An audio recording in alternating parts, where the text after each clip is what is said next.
नाज़रीन, ठटे मां ख़बर है जेका अव्हां ताईं पहुचायूं पिया। वफ़ा करम अब्बासी की रिपोर्ट मुताबिक ज़िले ठटे के नामवर समाजी अगवान रियाज़ शाका मंगणहार मंशात दुश्मन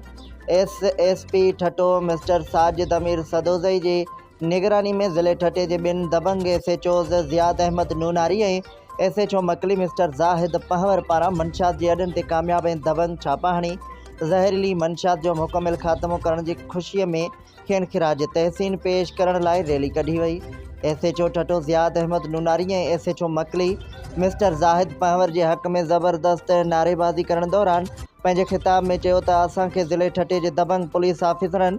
SHO ठटो मिस्टर ज़ियाद अली नूनारी और SHO मकली मिस्टर ज़ाहिद पहवर ते फ़खुर आहे जन मंशात जो मुकम्मल ख़ात्मो करे छॾियो आहे। इन करे खेन जस तो ॾियान जन तमाम थोड़े अरसे में मंशात खिलाफ़ क्रैकडाउन कंदे दबंग ऐं कामयाब पुलिस छापा हणी मकली ऐं ठटे मां ज़हरीली मंशात जो बुनियादी ख़त्म करे छॾियो आहे।